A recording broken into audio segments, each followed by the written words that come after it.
We, the delegates to Sacred Assembly 95, gathered together in Hull, Quebec on December 6th to the 9th, 1995, having come from the four corners of this land, east, west, north, and south, and having brought with us diverse spiritual backgrounds.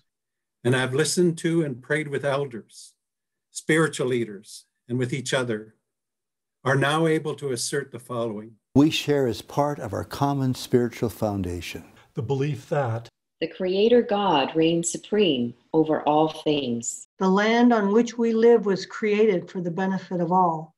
As the original inhabitants of this land, Aboriginal peoples have a special right and responsibility to ensure the continuing integrity of the land and the unity and well-being of its inhabitants. And non-Aboriginal Canadians also now share in these responsibilities. We share the recognition that reconciliation between Aboriginal and non-Aboriginal Canadians must be rooted in the spiritual understanding of land as a gift from Creator God. The sins of injustice which have historically divided Aboriginal and non-Aboriginal peoples remain active in our society today. Concrete actions must be taken by Aboriginal and non-Aboriginal peoples alike to overcome these injustices and to bind up the wounds of those who have suffered. We share in an understanding that the starting point for healing and reconciliation lies in personal communion with the Creator God.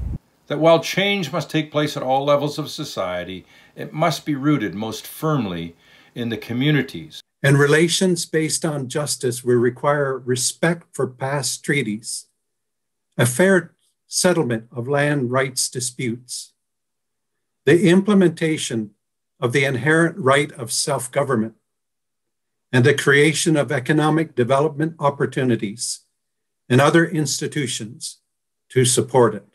We share a commitment as individuals to seek the personal guidance and counsel of elders in order to walk more closely with Creator God.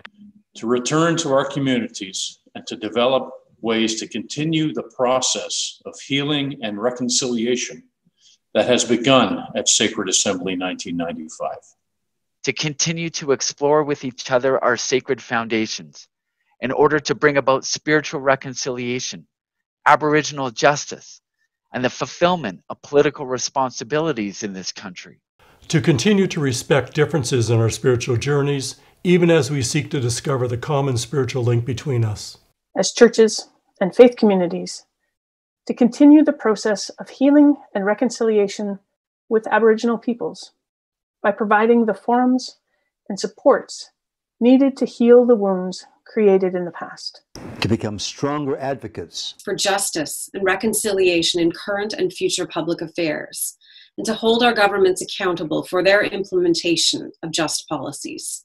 To recommit ourselves to a program of education and action on issues relating to land rights, economic development, self-government, and racism. As First Nations and Aboriginal communities and organizations. To work towards healing and reconciliation within our own communities. To accept the challenge issued by our youth. To create an environment in our communities that encourages a healthy view of oneself and respect for others, and addresses community conflict that prevents youth from finding their path.